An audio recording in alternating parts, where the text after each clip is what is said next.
সিরাজগঞ্জ পৌরসভার দুটি এলাকায় হঠাৎ করে ডায়রিয়ার প্রাদুর্ভাব দেখা দিয়েছে। গত 5 দিন অন্তত 3 শতাধিক মানুষ এই রোগে আক্রান্ত হয়েছে। আক্রান্তদের অনেকেই চিকিৎসার জন্য নর্থ বেঙ্গল মেডিকেল কলেজ হাসপাতাল ও সিরাজগঞ্জ জেলা হাসপাতালে ভর্তি হয়েছেন। কেউ কেউ আবার বাড়ি থেকেই চিকিৎসা নিচ্ছেন।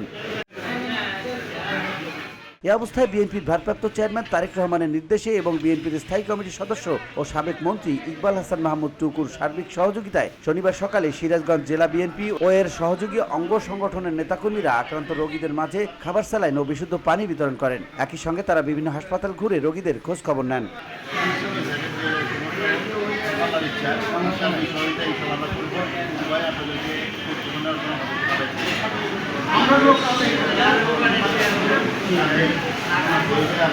সিরাজগঞ্জ জেলা যুব দলের সাধারণ সম্পাদক মুরাদুজ্জামান মুরাদ বলেন, মানুষের দুঃসময়ে পাশে দাঁড়ানো আমাদের রাজনৈতিক ও সামাজিক দায়িত্ব। বিএনপি সবসময় জনগণের কষ্টে পাশে থেকেছে। আজকের এই উদ্যোগ তারই ধারাবাহিকতা।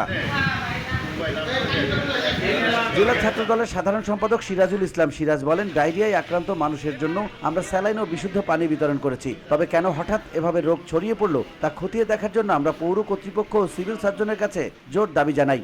একমাত্র সাংগঠনিক অভিভাবক তারেক রহমানের নির্দেশে এবং আমাদের সিরাজগঞ্জের অভিভাবক ইকবাল হাসান টুকু ভাইয়ের নির্দেশক্রমে আমরা বিভিন্ন হাসপাতালে যারা ডায়রিয়া আক্রান্ত হয়ে ভর্তি আছেন তাদের পাশে আমরা দাঁড়ানোর চেষ্টা করছি। তাদেরকে খাবার স্যালাইন এবং বিশুদ্ধ পানি দিয়ে তাদের পাশে থাকার চেষ্টা করছি। সার্বক্ষণিক তাদেরকে খোঁজ খবর নিচ্ছি। পৌর স্বেচ্ছাসেবক দলের আহ্বায়ক সানোয়ার হোসেন শানু বলেন, আমরা শুধু সাহায্যই করছি না, পাশাপাশি জনসচেতনতা বাড়ানোর চেষ্টা করছি। দলটির নেতাকর্মীরা বলেন, আক্রান্ত এলাকায় বিশুদ্ধ পানির সংকট, ড্রেনেজ ব্যবস্থা এবং স্যানিটেশনের অব্যবস্থাপনায় ডায়রিয়া বিস্তারের অন্যতম কারণ হতে পারে। এ বিষয়ে দ্রুত কার্যকর ব্যবস্থা গ্রহণ করতে স্থানীয় প্রশাসন, পৌরসভা এবং স্বাস্থ্য বিভাগের প্রতি আহ্বান জানান তারা। VOD Bangla news desk.